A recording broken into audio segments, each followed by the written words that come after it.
Hi, I'm Janna Donovan. I'm an anxiety therapist with an MBA and sometimes known as the work stress guru. Today, I want to talk with you about work stress and why it's so hard for us to take advice in treating our work stress.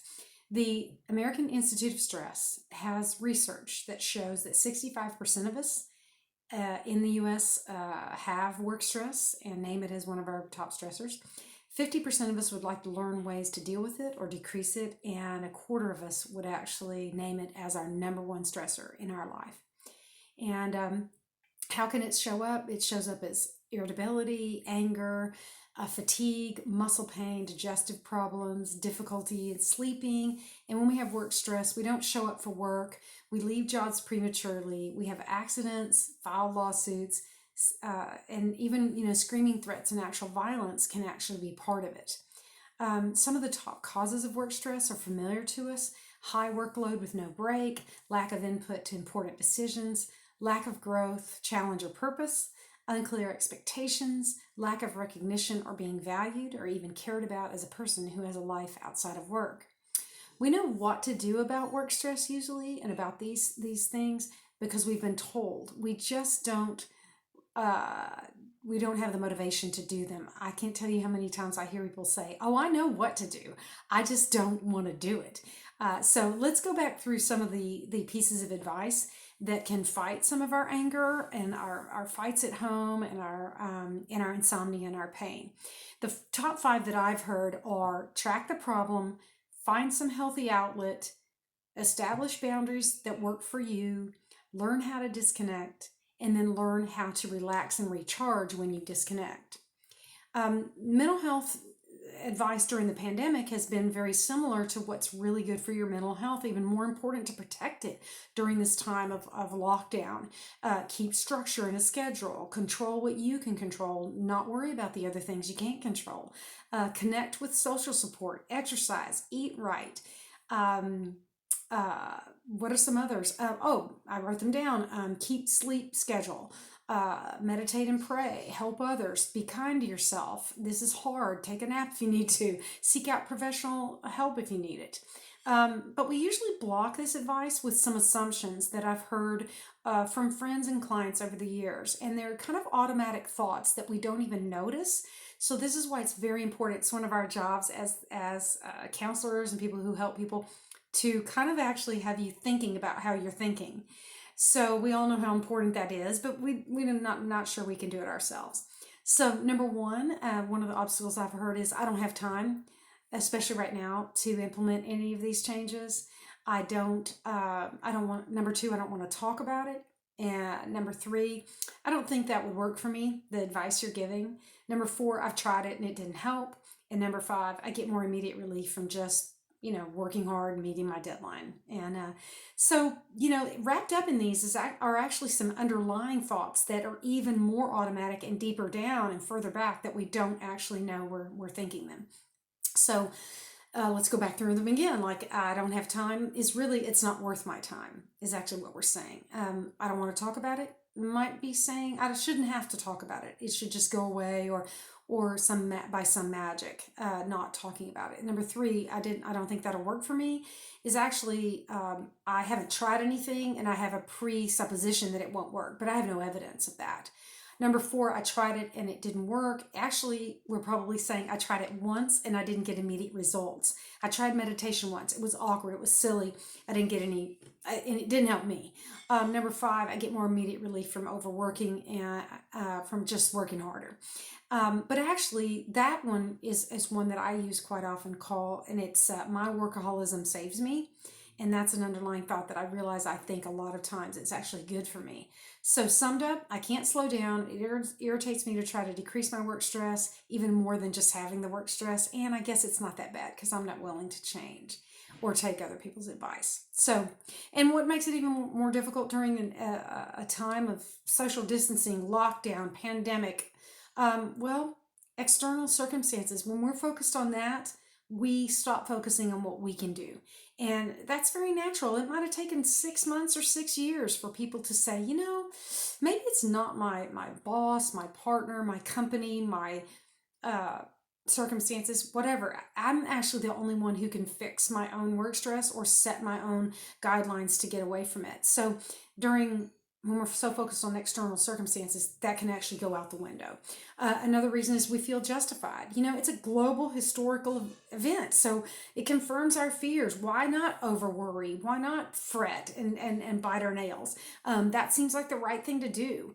Also, third, we can feel guilty if we don't worry and fret and read. And yes, we need to read about how to stay safe and why are we doing this to the economy and all that. We do need to read, but at some point, we can actually do too much of that. And so to get back to what we need to do for our businesses and our jobs, we can feel guilty if we do that.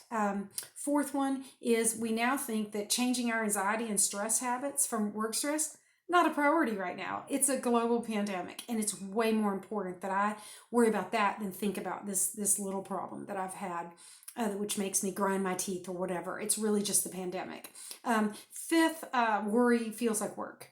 I've always heard that, and I've also heard, some other sayings like worry is anxiety and over worrying are like a rocking chair. You move a lot, but you don't get anywhere. So that until we exhaust ourselves, we may not know that during this time. So we forget it. We forget it during a difficult time. So to knock down these obstacles, we really need to be honest with ourselves and notice how we've learned some of our pro anxiety, pro stress habits. It might be habits we learned in upbringing, like holding on to anger and blame, making someone else happy, no matter the circumstance. That's hard when we're all locked down with our family members that we might get a chance to get away from at other times. We might act like the older sibling all the time and take responsibility for everything. How much adversity we've had to deal with can actually tell whether or not we are going to be good at dealing with work stress. And also, finally, whether or not we act as the hero, villain, or victim on life stage. So, how do you figure yourself out regarding these tendencies? I have 5 pieces of advice that I think might help you get on the journey and begin to understand how you participate in your pro anxiety, pro work stress lifestyle.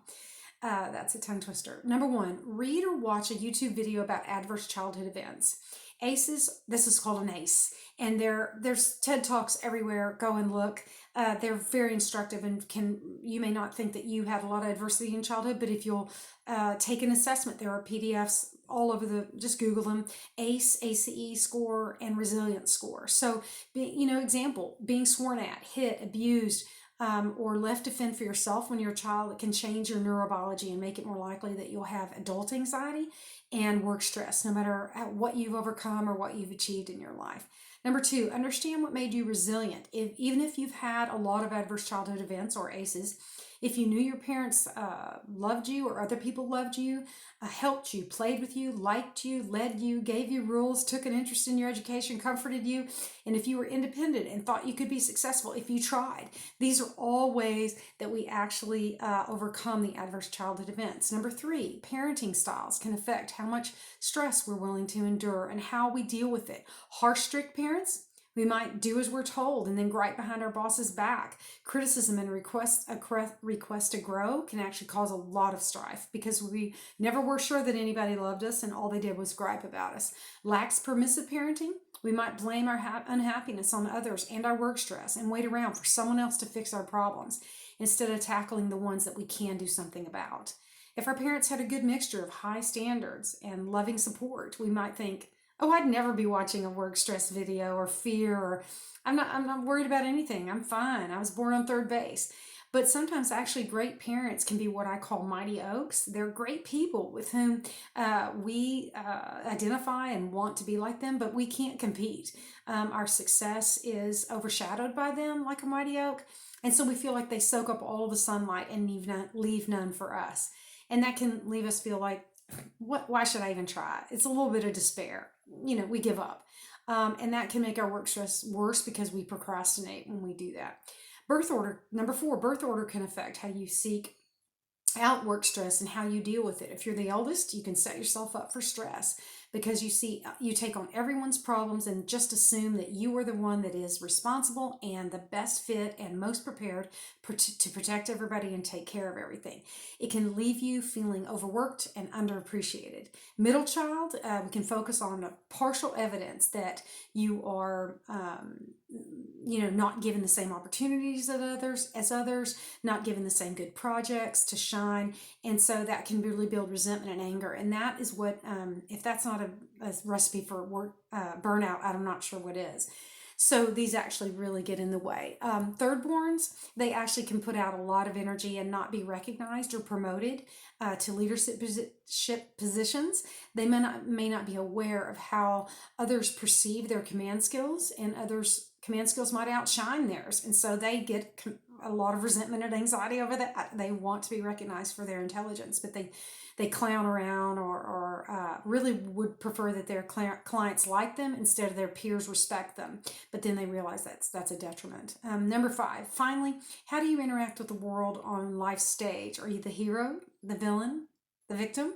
Do you see yourself as the hero? You might bite off more than you can chew and then feel underappreciated, just like the firstborn I was describing. Do you feel like you're made to do the dirty work or always have the hard conversations? You may feel that everyone paints you as a villain, the heel, and this can really get old and make you seek other positions out, and never quite dealing with realizing that you're part of making that happen. If you often feel taken advantage of, or if you've been hurt in the past, you may see the world through the eyes of a victim. And we're not saying that people aren't truly victims if they've been hurt, but they can actually go at life more like a victim and wonder why everyone treats them like they are not capable. So anyway, there's so much we all can learn about ourselves and our tendencies, and it obviously cannot be summed up in one video. This one's quite long. So please be open to the thought that you do have time to talk with someone that you trust about your work stress. You might be willing to take one of the pieces of advice and try it for the next 3 weeks and give it a chance to show some results. Please resist the urge to go back to old ways before giving a new awkward way a chance to take hold. If you want to talk to someone about your work stress, I'd really like to hear from you. Call, write, or text me. I'm a trained anxiety therapist, so I hope that I can help. If I'm not licensed in your state, I will help you find someone who is.